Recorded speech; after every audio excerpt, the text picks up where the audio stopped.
In 2008, nearly a full decade after the manga's initial release, Masashi Kishimoto introduced one of the most interesting characters to embrace the Naruto franchise. A character that had virtually no setup in the years prior of the story, and yet quickly wrapped his way into the fan favorite we all know and love. Killer Bee is strong, Killer Bee is quick-witted, but most importantly, Killer Bee is cool. And that's a difficult thing to capture sometimes as storytellers. To some degree or another, evoking sadness in a viewer is easy. Relatively. One reason why tragic backstories are plenty is because frankly they're more universal and easy to communicate in a way that other attributes might not be. Cool can be harder. There are some tried and true methods like a strong stoicism or a mysterious backstory. Even in this very series, someone like Kakashi represents that to a T. But these things don't fully apply to Killer Bee.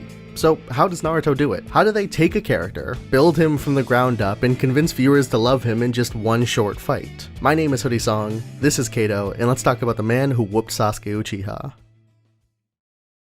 This video was brought to you by our podcast. Head on over to the UCast Studios YouTube channel to watch Kato's Anime Cafe, where every Tuesday, Zero and I break down the most recent discussions and news in the anime sphere. We got episode reviews, Reddit responses, guest interviews, so on and so forth. You can check out the podcast following the link in the description or by searching for UCast Studios on your podcast apps. If you leave a comment on one of the episodes, we might just shout you out in a future recording. Alright, enough of that, let's get back into Naruto.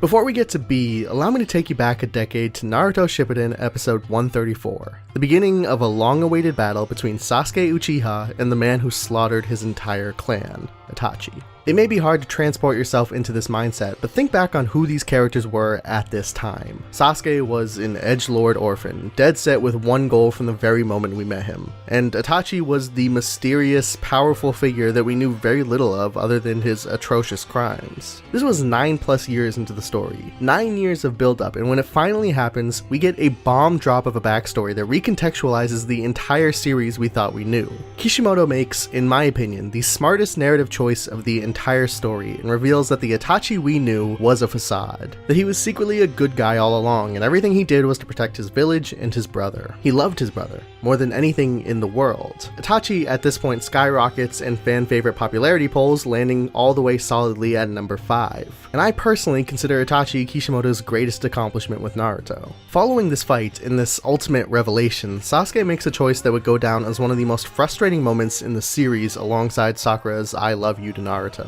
He basically says, okay, I'm hearing you. Itachi really was the good guy. He did everything to protect the village. He loves the village. I love him.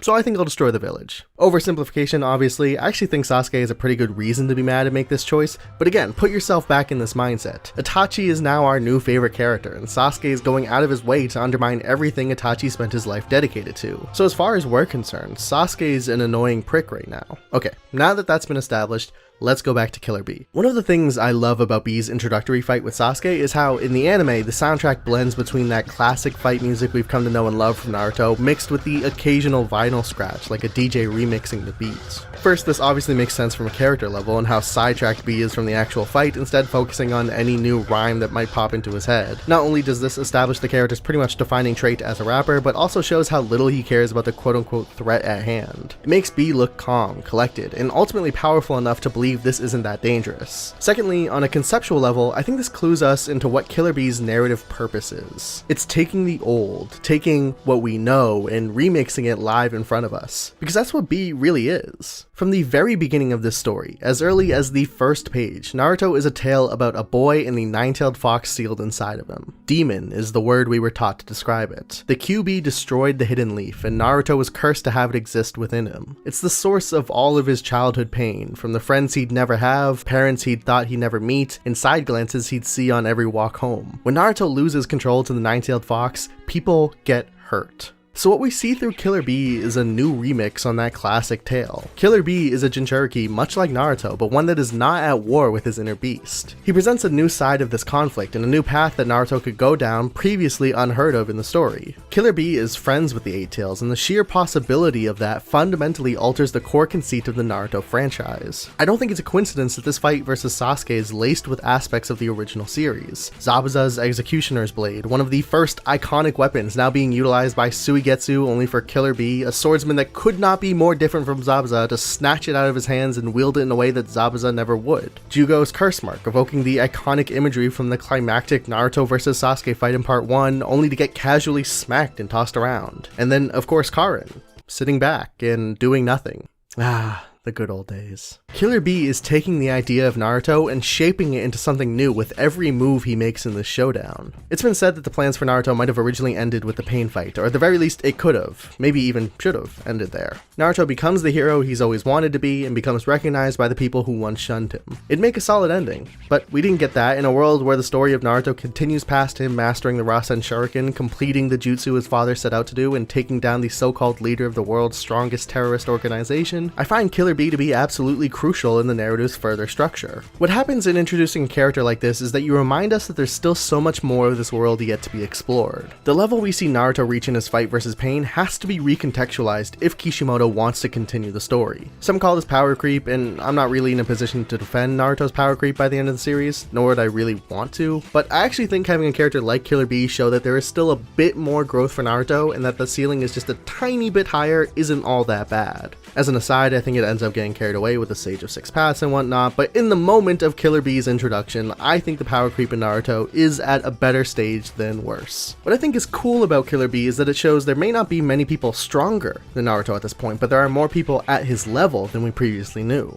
People we never even heard of in villages we've yet to see, possessing power that could match the character we've come to know as a titan of strength. To me, that is cool. It's something we see exemplified when we start to meet the three other Kage for the first time, but it all starts with Killer Bee. So from a conceptual level and a structural level, this is why Killer Bee is important, but why introduce him by fighting Sasuke? The difficult thing about introducing new, powerful characters in a story, especially ones you want the audience to like and not see as an antagonistic obstacle, is that viewers really don't want to see their favorite characters belittled and goofed on. We like to see them struggle, we like to see close, intense battles, but we don't usually like seeing them made fun of. In fact, I think the Naruto franchise is such a perfect example of this as we've transitioned into the next generation of Boruto. One of the greatest scenes of the Boruto series thus far has been the moment during their Chunin exams where Naruto is forced to unleash his full power against these attackers in order to protect the Leaf Village. It's not even an offensive play where Naruto could unleash an epic Rasengan that makes us all hype and jump out of our chairs. No, it's purely defensive, but what makes this moment is the reaction of Boruto.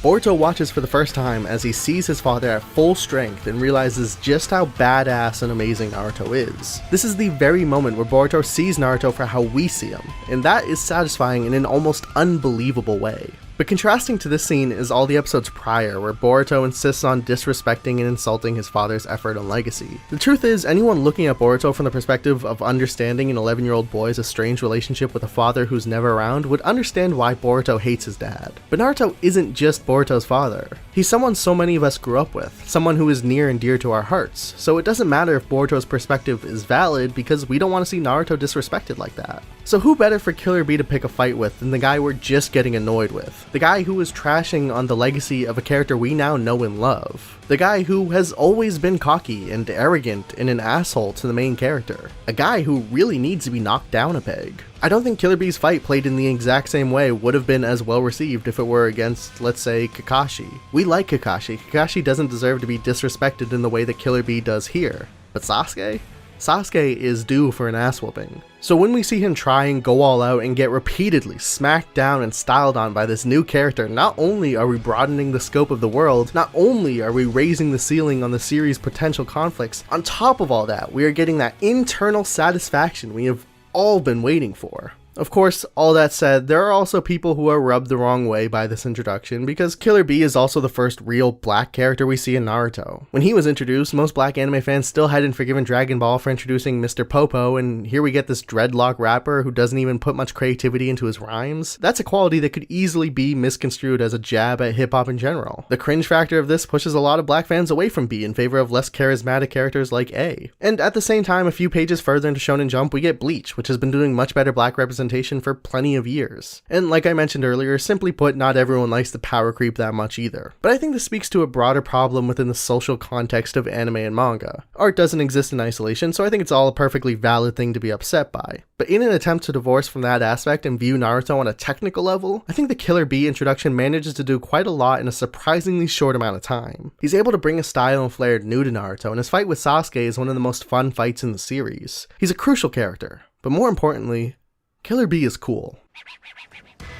If you enjoyed this video, give it a like down below and share it with your friends. If you're interested in my writing, check out my original webcomic Embers about a young wizard creating her first magical golem. Also check out our podcast, Kato's Anime Cafe, on UCast Studios' YouTube channel. I want to give a massive shout out to Straight Idea and Aiden Arslan and all the other incredible patrons over at patreon.com/KatoIT. Please, if you can, head on over there and give just a single dollar to get access to our exclusive patron Discord. You could also get our t-shirts over at katomerch.com or follow us on Twitter at ZeroAndHoodie. Links to all of these will be in the description.